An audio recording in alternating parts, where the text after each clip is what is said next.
Hello everyone, how are you all?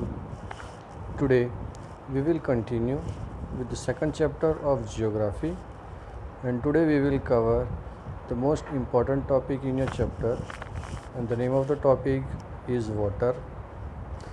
So first of all, as we all know that water is the main important part in our life, right? So here let us start our chapter. So water is vital renewable natural resource. तो water जो है वो सबसे vital है, renewable natural resources है, जो मतलब कुदरत द्वारा हमें मिलता है। 3/4 of the earth surface is covered with water. जैसे कि हमने पहले सुना हुआ है 6th 7th में कि पूरा जो अर्थ है, सो अर्थ का पूरा 3/4 पार्ट मतलब 3/4 हिस्सा जो है वो पूरा पानी से कवर है, एंड 1/4 जो है उस पर पूरा लैंड आता है। So it is therefore approximately called the water planet. इसीलिए ये जो अर्थ है इसे हम कहते हैं water planet. It was in the primitive oceans that life began almost 3.5 billion years back. तो इसीलिए मतलब प्राचीन काल से माना जाता है कि यहाँ पर जो लाइफ है वो आज से 3.5 बिलियन ईयर्स पहले मतलब आ गई थी। ठीक है। Even today the oceans cover 2/3 of the earth surface and support a rich variety of plant and animal life. मतलब कि अभी जो ये ओशन है, ओशन क्या कवर करता है? 2/3 ऑफ अर्थ सरफेस। पूरा जो ओशन है वो 2/3 ऑफ द अर्थ सरफेस को कवर करता है, राइट। और वो क्या सपोर्ट करता है? साथ में rich variety of plants and animal, जिस पर बहुत सारे प्लांट्स है और एनिमल्स है। The water is however saline and not fit for human.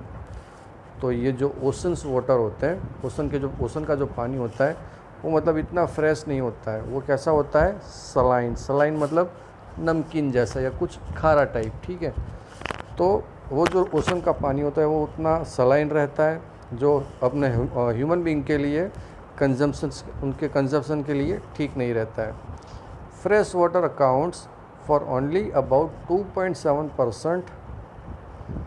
तो ये जो पीने लायक पानी है वो हमारे लिए कितना है? ओनली 2.7% ही पूरा अर्थ पे मतलब पानी ऐसा है कि जो हमारे लिए फ्रेश वाटर है। मतलब पूरे अर्थ में 2.7% फ्रेश वाटर है हमारे लिए पीने लायक, and nearly 70% of this occurs as ice sheets and glaciers in Antarctic, Greenland and mountain regions. अब मान लो, जैसे कि अब देख लो यहाँ पर, जैसे कि ये पूरा अर्थ है, ठीक है। इसका ये वाटर है और यहाँ पर भी वाटर है, और ये हमारा लैंड है। तो ये तो मतलब पूरा वाटर हो गया यहाँ पर, और ये जो अर्थ है, ठीक है।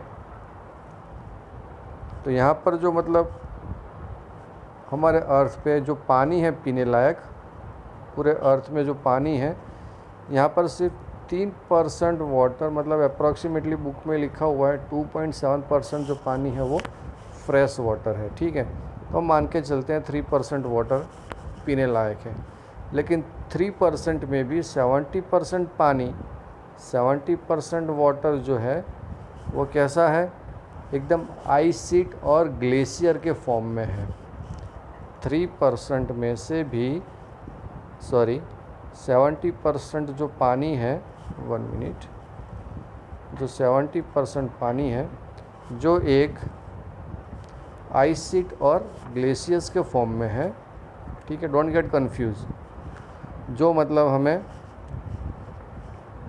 Antarctica, Greenland and mountain regions में मिलता ही है, and due to their location they are inaccessible.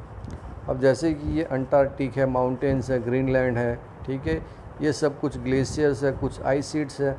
अब इनका लोकेशन थोड़ा बहुत ही मतलब क्या है, इनएक्सेसिबल है, ठीक है, इसीलिए हम इनको यूज़ नहीं कर सकते। Only 1% of the fresh water is available and fit for human use. और 3% में से सिर्फ 1% वाटर ऐसा है जिसे हम ह्यूमन बीइंग यूज़ कर सकते हैं for our daily life. Then it is found as ground water. Ground water मतलब जो हम नीचे सबमर्सिबल मोटर या पंप मोटर लगा के जो पानी ऊपर खींचते हैं वो ग्राउंड वाटर होता है, ठीक है। As surface water in rivers, फिर जो सरफेस जो ज़मीन के ऊपर जो पानी रहता है या वो कहते हैं उससे आप रिवर, नदी कह लो, कोई झील कह लो, ठीक है, वो सरफेस वाटर होता है। And lakes and as water vapour in the atmosphere. और दूसरा एक फॉर्म होता है वाटर वेपर।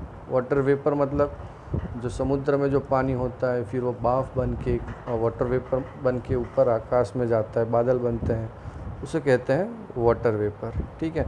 तो इतने सारे फॉर्म्स में हमें पानी देखने को मिलता है। These are the fresh waters. Then fresh water is therefore the most precious substance of the earth. और इसीलिए जो वाटर है वो सबसे प्रीशियस सब्सटेंस है पूरे अर्थ में। Water can neither be added nor be subtracted from the earth. और जो वाटर है उससे हम ना तो ऐड कर सकते हैं और ना तो सब्ट्रैक्ट कर सकते हैं हमारे अर्थ से। Its total volume remains constant. और इसकी वाटर की जो वॉल्यूम रहती है it always remains constant. Its abundance only seems to vary because it is in constant motion cycling through the ocean, the air, the land and the back again. अब जैसे कि सब ने सुना होगा जो वाटर है वो एक साइकिल फॉलो करता है, ठीक है, जिसे कहते हैं water cycle. What it is called? Water cycle. जैसे कि ये बारिश जो गिरती है तो बारिश कैसे बनती है? जो समुद्र का पानी होता है वो मतलब गर्मियों में एक वेपर बन के ऊपर जाता है, ठीक है, जो वो भाप बन के ऊपर जाता है उसे कहते हैं हम इवेपोरेशन, ठीक है। तो जैसे वो ऊपर गया तो ऊपर जाके वो एक बादल का फॉर्म ले लिया उसने, ठीक है। अब जैसे उसने बादल का फॉर्म लिया तो थोड़ा क्लाइमेट चेंज होने के बाद वो बादल जो है वो फिर रेन के फॉर्म में नीचे गिरते हैं और वही पानी अलग अलग तालाब, झील, नाले में जाएगा और वही पानी जो है वो फिर से किसी और ओशन में या किसी और नदी में मिल जाते हैं, ठीक है। तो ये चीज़ें यहाँ पे। And this as you already know is refer to as the water cycle. और इसीलिए हम इसको कहते हैं 1 मिनट वाटर साइकिल, ठीक है। तो ये था हमारा यहाँ तक। उसके बाद देखते हैं आगे क्या है। तो मतलब जो भी शॉर्टेज आ रही है जो भी रीजन में वो कैसे पता लगेगा? वेरिएशंस आएगा जिसमें सीजनल और एनुअल प्रेसिपिटेशन मतलब जो बारिश गिर रही है उसकी स्कैरसिटी से पता लगेगा कि वहाँ पर कितनी शॉर्टेज है, right. And by the over exploitation मतलब जैसे हम ज़्यादा पानी यूज़ कर रहे हैं इसीलिए भी शॉर्टेज आ सकती है। And contamination of water resources, और पानी जो हम पॉल्यूट कर रहे हैं इसकी वजह से भी वाटर पॉल्यूट हो सकता है। So this was the problem of water availability. Next we will see conservation of water. मतलब हम पानी को कैसे कंजर्व कर सकते हैं, कैसे बचा सकते हैं। लेकिन पहले तो क्या है कि जो भी पानी साफ़ है, ठीक है, एडिक्वेट है वाटर, उसे हम दिन ब दिन पॉल्यूट करते जा रहे हैं, ठीक है। तो ये एक मेजर प्रॉब्लम फेस कर रही है आज पूरी दुनिया। तो अब जो हम ये पूरा वाटर पॉल्यूशन स्प्रेड कर रहे हैं, ठीक है, तो उसके लिए हमें एक प्रॉपर स्टेप लेना पड़ेगा, ठीक है, ताकि हम वाटर को अच्छे से कंजर्व कर सकें, conserve this dwindling resource. Even though water is renewable resource. अब जैसे कि हम जानते हैं कि वाटर क्या है, एक रिन्यूएबल रिसोर्स है जिसका हम ओवर यूज़ करते हैं, उसको हम पॉल्यूट करते हैं और वो मतलब हमारे लिए एकदम अनफिट होता है उसे यूज़ करने के लिए। मतलब हम पानी को उतना ज़्यादा यूज़ नहीं कर सकते हैं। दैन डिस्चार्ज ऑफ अनट्रीटेड और पार्शियली ट्रीटेड सीवेज। मतलब आजकल क्या होता है कि जो भी मतलब पॉल्यूशन जो है वो कैसे फैलता है, ड्यू टू सीवेज। सेकंड है एग्रीकल्चर केमिकल्स, मतलब जो भी केमिकल्स हम फार्मिंग में यूज़ करते हैं वो है। दैन इंडस्ट्रियल एफ्लुएंट्स, जो भी केमिकल्स इंडस्ट्रीज़ में से निकलते हैं वो होते हैं effluents. In water bodies are major contaminants. और यही केमिकल्स, यही एफ्लुएंट्स जो है इंडस्ट्रीज़ के, यही सीवेज जो है वो सारे मतलब वाटर बॉडीज़ में जाते हैं। This are the major contaminants of water pollution and this pollute water with nitrate and metals and pesticides. और यही पॉल्यूट जो है वो वाटर को करते हैं जिसके अंदर हम नाइट्रेट्स होता है, मेटल्स एंड पेस्टिसाइड्स होते हैं, right. 1 minute.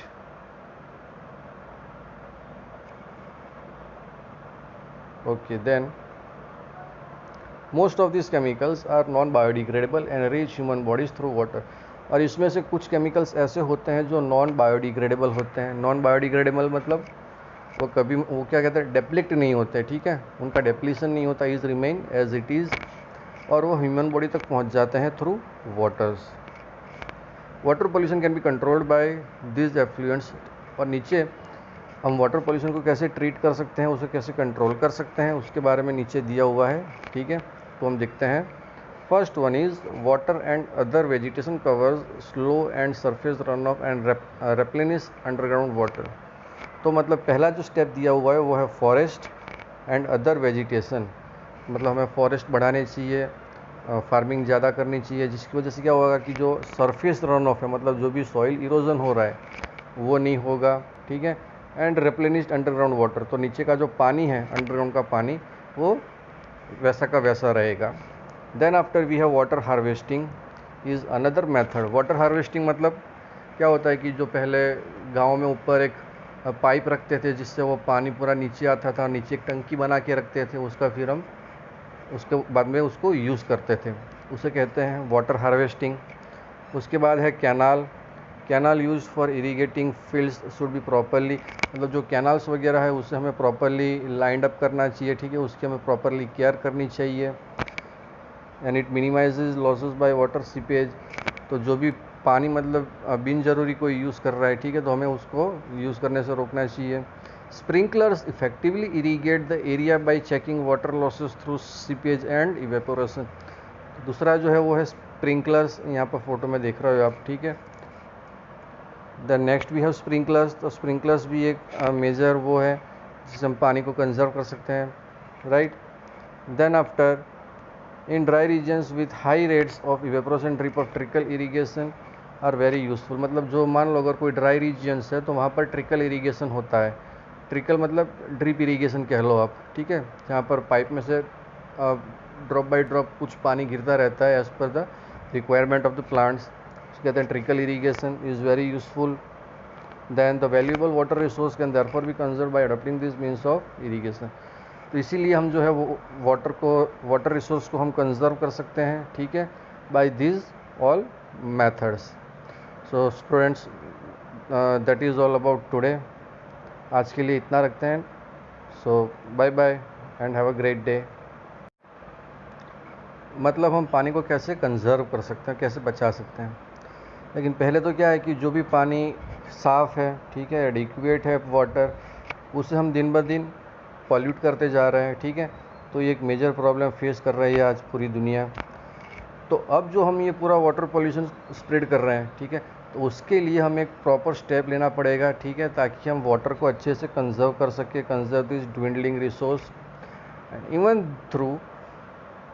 Even though water is renewable resource. अब जैसे कि हम जानते हैं कि वाटर क्या है, एक रिन्यूएबल रिसोर्स है, जिसका हम ओवर यूज़ करते हैं, उसको हम पॉल्यूट करते हैं, और वो मतलब हमारे लिए एकदम अनफिट होता है उसे यूज़ करने के लिए। मतलब हम पानी को उतना ज़्यादा यूज़ नहीं कर सकते हैं। दैन डिस्चार्ज ऑफ अनट्रीटेड और पार्शियली ट्रीटेड सीवेज। मतलब आजकल क्या होता है कि जो भी मतलब पॉल्यूशन जो है वो कैसे फैलता है, ड्यू टू सीवेज। सेकंड है एग्रीकल्चर केमिकल्स, मतलब जो भी केमिकल्स हम फार्मिंग में यूज़ करते हैं वो है। दैन इंडस्ट्रियल एफ्लुएंट्स, जो भी केमिकल्स इंडस्ट्रीज़ में से निकलते हैं वो होते हैं effluents in water bodies are major contaminants. और यही केमिकल्स, यही एफ्लुएंट्स जो है इंडस्ट्रीज़ के, यही सीवेज जो है वो सारे मतलब वाटर बॉडीज़ में जाते हैं। This are the major contaminants of water pollution and this pollute water with nitrate and metals and pesticides. और यही पॉल्यूट जो है वो वाटर को करते हैं जिसके अंदर हम नाइट्रेट्स होता है, मेटल्स एंड पेस्टिसाइड्स होते हैं, राइट। 1 minute.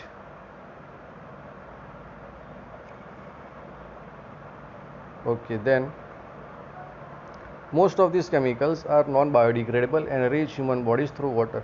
और इसमें से कुछ केमिकल्स ऐसे होते हैं जो नॉन बायोडिग्रेडेबल होते हैं। नॉन बायोडिग्रेडेबल मतलब वो कभी वो क्या कहते हैं, डेप्लिक्ट नहीं होते, ठीक है, उनका डेप्लीशन नहीं होता, is remain as it is, और वो ह्यूमन बॉडी तक पहुंच जाते हैं through waters. Water pollution can be controlled by this effluents. और नीचे हम वाटर पोल्यूशन को कैसे ट्रीट कर सकते हैं, उसे कैसे कंट्रोल कर सकते हैं, उसके बारे में नीचे दिया हुआ है। ठीक है, तो हम देखते हैं। First one is water and other vegetation covers slow and surface run off and replenish underground water. तो मतलब पहला जो स्टेप दिया हुआ है वो है forest and other vegetation.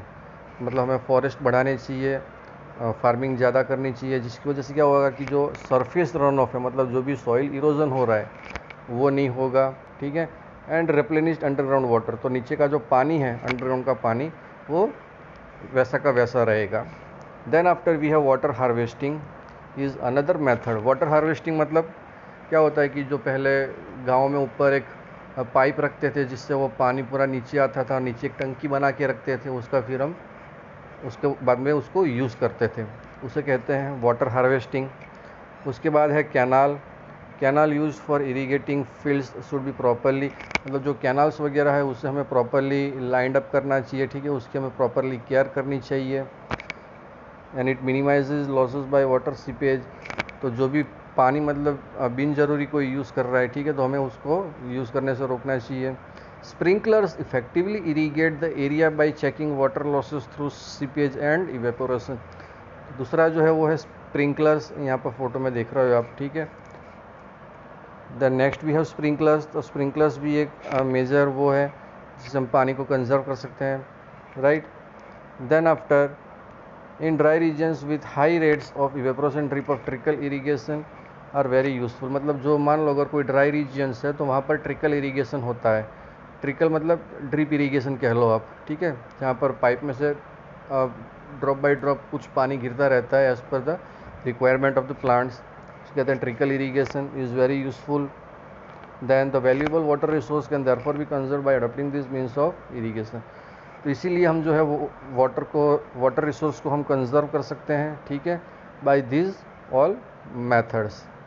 So students, that is all about today. आज के लिए इतना रखते हैं। So bye bye and have a great day.